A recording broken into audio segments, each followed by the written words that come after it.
नमस्कार। Sports can के आज के संस्करण के साथ मैं प्रशांत कुमार आप सभी श्रोताओं का स्वागत करता हूं।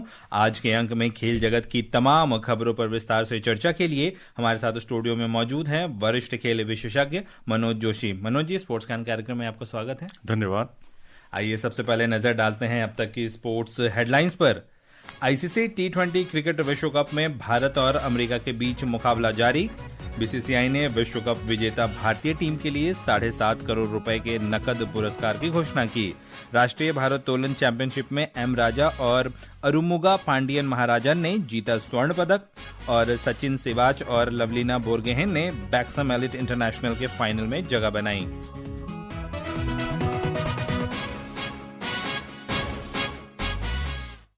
सीधे लिए चलते हैं आपको मुंबई के वानखेड़े स्टेडियम में, जहां भारत और अमेरिका के बीच T20 विश्व कप का मुकाबला जारी है।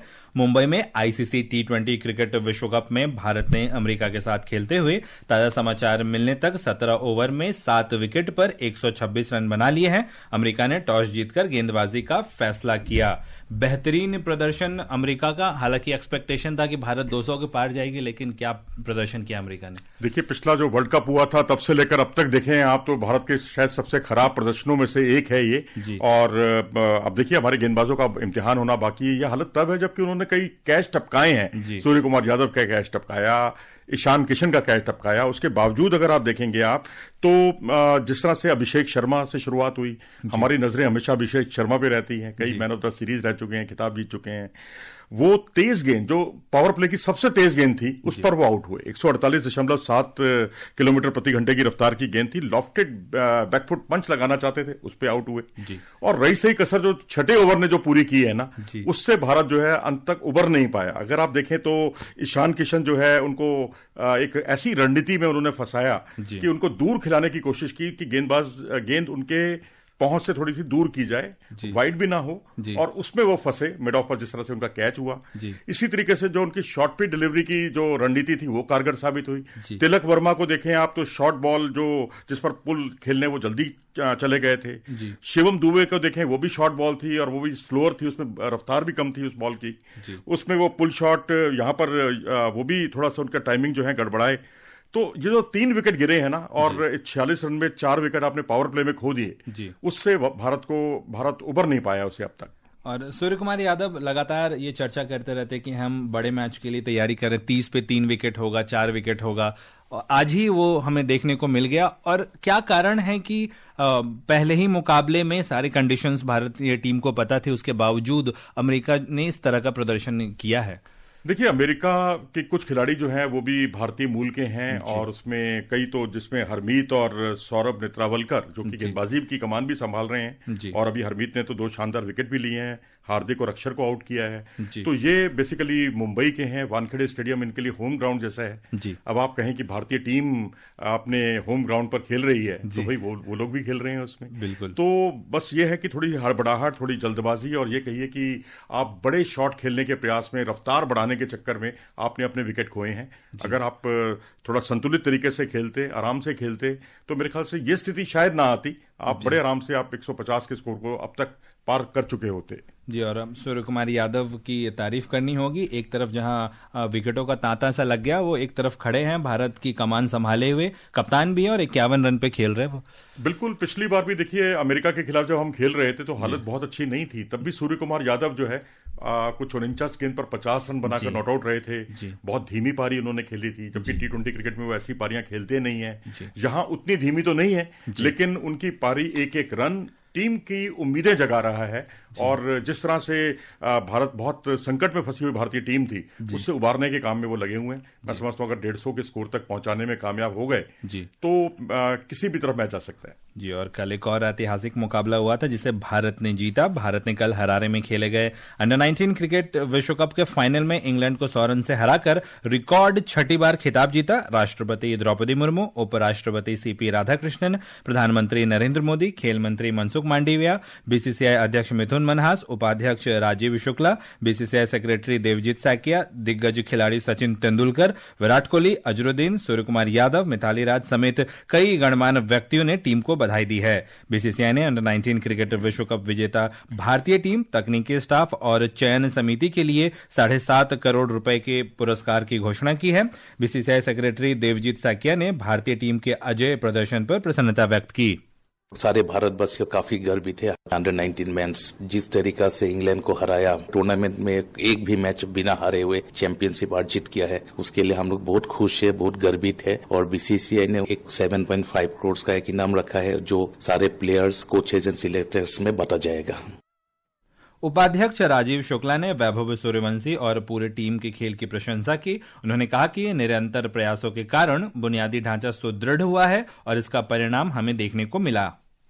वैभव सूर्यवंशी ने तो आज झंडे गाड़ दिए। ऐसा लग रहा था कि उसके बल्ले से रनों की वर्षा हो रही। पूरी टीम जबरदस्त है। ये हमारा उस लंबे समय से जो बीसीसीआई में हम लोगों ने प्रयास किया, कैसे हम प्लेयर्स बैंक बनाए, कैसे जो है एक हम इस क्रिकेट का ढांचा तैयार करें कि खिलाड़ियों को प्रोत्साहन मिले और नई नई प्रतिभाएं आए, उसी का परिणाम है कि आज हम इतना सफल हुए हैं।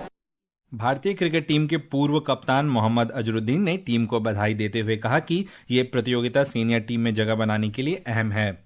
इंडिया अंडर 19 ने फाइनल जीता। मैं उनको बहुत बहुत मुबारकबाद देता हूं कि उन्होंने बहुत अच्छा प्रदर्शन किया और बहुत अच्छा खेला, और उम्मीद करते हैं कि इस टीम जो अंडर 19 में से और आगे प्लेयर्स मेन इंडिया टीम को खेलें।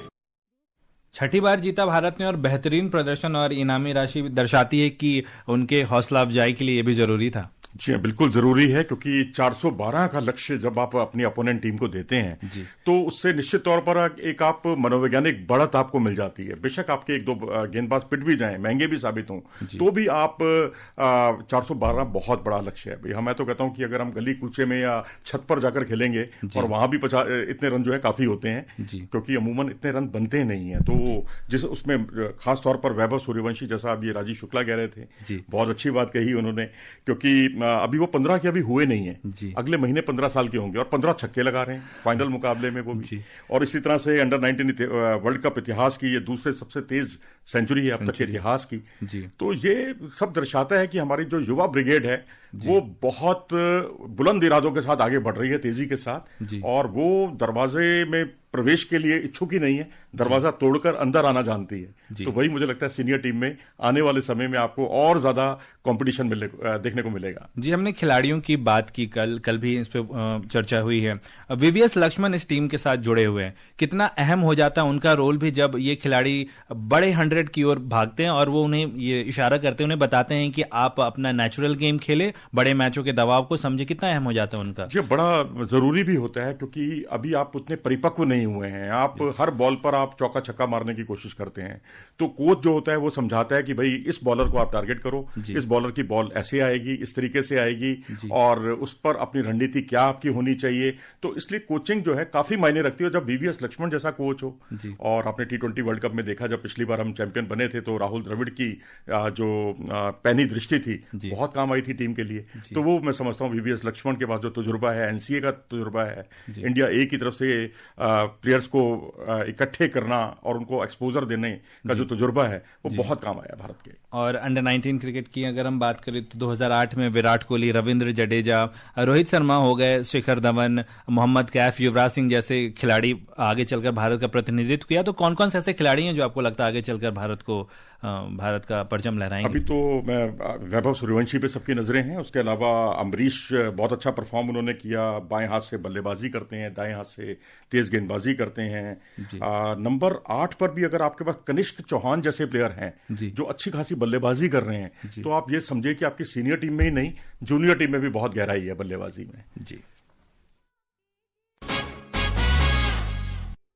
राष्ट्रीय भारोत्तोलन चैंपियनशिप के पुरुषों के 65 किलोग्राम वर्ग में आज तमिलनाडु के एम राजा ने जेरेमी लालरिंगुंगा को हराकर स्वर्ण पदक जीता। 26 वर्षीय राजा ने कुल 302 किलोग्राम वजन उठाकर पहला स्थान हासिल किया। चारू पेसी ने कुल 296 किलोग्राम वजन के साथ रजत, जबकि जेरेमी ने कांस्य पदक अपने नाम किया। वहीं युवा और जूनियर वर्ग में अरुमुगा पांडियन महाराजन ने शानदार प्रदर्शन करते हुए स्वर्ण पदक अपने नाम किया। उन्होंने कुल 282 किलोग्राम वजन उठाकर शीर्ष स्थान हासिल किया। बेहतरीन प्रदर्शन रहेगा राजा का, जिन्होंने 130 किलोग्राम स्नैच और 172 किलोग्राम क्लीन एंड जर्क में वजन उठाकर ये अपना पदक अपने नाम किया। देखिए फर्क जो है ना, यहाँ 42 किलोग्राम का फर्क है। अमूमन इतना फर्क नहीं होता, 300 आपका 32-35 तक का फर्क होता है जी। तो इससे ये जाहिर होता है कि इनका क्लीन एंड जर्क बहुत अच्छा है जी। तो अब स्नैच में मैं समझता हूँ इनकी अगर तेजी से बढ़ते हुए कदम देखने को मिलेंगे तो ये आने वाले समय में भारत के लिए बहुत उपयोगी साबित होने वाला है ये खिलाड़ी।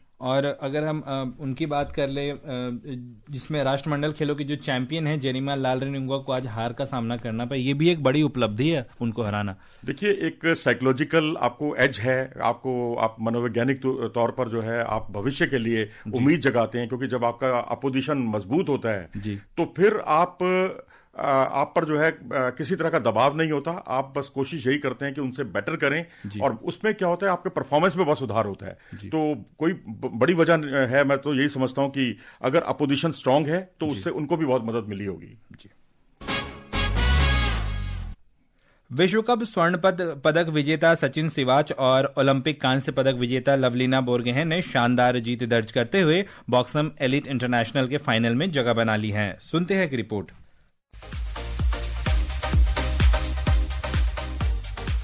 लवलीना ने 75 किलोग्राम वर्ग के सेमीफाइनल में वेल्स की रोजी एक्लेस को 5-0 से हराया। प्रीति पवार ने सेमीफाइनल में फ्रांस की आया हमदी को 5-0 से हराया और अब फाइनल में उनका मुकाबला पूनम से होगा। पूनम ने इंग्लैंड की आईवी जेन स्मिथ को 4-1 से मात दी। महिलाओं में फाइनल में पहुंचने वाली अन्य भारतीय मुक्केबाजों में मंजू रानी, नीतू घंगास, प्रिया, अरुंधति चौधरी और नैना शामिल हैं। उधर पुरुष वर्ग में 60 किलोग्राम वर्ग में सचिन सिवाच ने इंग्लैंड के जैक ड्राइडन को हराकर अपना शानदार फॉर्म जारी रखा। इसके अलावा आकाश और अंकुश ने भी जीत दर्ज कर भारत के लिए फाइनल में जगह बनाई। दीपक ने कजाकिस्तान की नुरबेक मुरसल को रोमांचक मुकाबले में हराया। आकाश और अंकुश ने कजाकिस्तान के मुक्केबाजों के खिलाफ कड़े मुकाबलों में जीत दर्ज कर स्वर्ण पदक मुकाबले में प्रवेश किया। प्रांजल यादव, काजल, सनामाचा चानू, मनकीरत कौर, जादूमणि सिंह, मोहम्मद हुसामुद्दीन और हितेश गुलिया को कांस्य पदक से ही संतोष करना पड़ा। विशेष शुक्ला, स्पोर्ट्स कैन।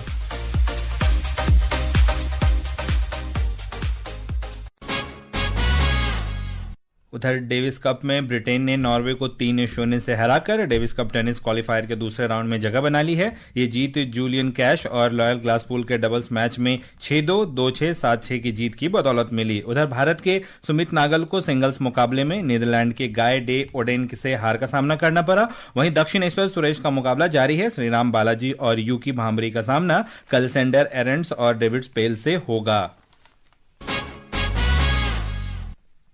और अभी हमें खबर मिली है, एशियन निशानेबाजी चैंपियनशिप के 10 मीटर एयर राइफल महिला स्पर्धा में ओलंपियन इलेवेनल वलावरिन ने जापान की मिसाकी नोबाटा को हराकर स्वर्ण पदक जीता है। लगातार बेहतरीन प्रदर्शन निशानेबाजी में खिलाड़ियों का। जी हाँ, न सिर्फ सीनियर वर्ग में बल्कि जूनियर में, सब जूनियर में, और आप जिस तरह से 10 स्वर्ण पदक से ऊपर आपने संख्या को पहुंचा दिया है, तो इससे ये जाहिर होता है कि यहाँ पर जो ग्रास रूट लेवल पर जो कुछ काम हुआ है, क्योंकि नेशनल चैंपियनशिप का भी अगर आप स्टैंडर्ड देखेंगे ना तो वर्ल्ड चैंपियनशिप से कम नहीं है। इतने शूटर्स होते हैं और कोई भी ओलंपिक मेडलिस्ट भी ये आशान्वित नहीं हो सकता कि उसकी जगह अगली कंपटीशन में पक्की है। तो उसका एक अच्छा रिजल्ट आपको मिला है। और श्रोताओं, आपको बता दें कि इंडियन टीम ने 19वें ओवर में 140 रन बना लिए 7 विकेट के नुकसान पर। आज 2 और मुकाबले खेले गए थे, जिसमें वेस्टइंडीज ने स्कॉटलैंड को 35 रन से हराया और पाकिस्तान ने नीदरलैंड को 3 विकेट से हराया। एक समय पर ऐसा लग रहा था कि पाकिस्तान की टीम स्ट्रगल कर रही है। जी हाँ, बिल्कुल ऐसा लग रहा था कि वो बस ये मैच जो है पहला मुकाबला हारने जा रही है। लेकिन देखिए कोलैप्स उनका भी हुआ, नीदरलैंड का 20 रन में 6 विकेट उन्होंने भी खोए। इनका भी कोलैप्स हुआ, इन्होंने 16 रन में 5 विकेट खोए। लेकिन इनको संभालने वाला एक प्लेयर मौजूद था, फहीम अशरफ। अब उनको अब देखिए ज्यादातर मैचों में वो बॉलिंग नहीं कर रहे हैं, और जिस तरह का उनका प्रदर्शन रहा है शानदार, जिस तरह से पिछले मैच में भी उन्होंने श्रीलंका के खिलाफ 3 गेंदों पर 9 रन बनाए, अब उनको एक फिनिशर वाला रोल दे दिया गया है, जिसमें वो पूरी तरह से कारगर साबित हुए। और सिमरन हेटमायर ने भी अच्छा प्रदर्शन किया इंडीज के लिए। जी हाँ, बिल्कुल 64 रन की पारी खेली, 36 गेंदों का सामना किया। लेकिन अगर आप देखें तो रोमारियो शेफर्ड ने आज वाहवाही लूट ली, जिस तरह से उन्होंने 5 विकेट चटकाए हैं, और जिस तरह से स्लॉट पर भी गेंदबाजी की उन्होंने, फुलर लेंथ की गेंदें भी की, उससे निश्चित तौर पर एक मुश्किलें खड़ी की उन्होंने अपनी अपोनेंट टीम के लिए। जी, और श्रोताओं, अब समय हो चला है आपसे विदा लेने का। कल फिर मिलेंगे कुछ और ताज़ा खेल खबरों के साथ। मनोज जी, आप हमारे स्टूडियो में आए और तमाम खेल खबरों पर हमारे साथ चर्चा की, इसके लिए आपका धन्यवाद। धन्यवाद। इसी के साथ मुझे और स्पोर्ट्स कैन की पूरी टीम को अनुमति दीजिए। नमस्कार।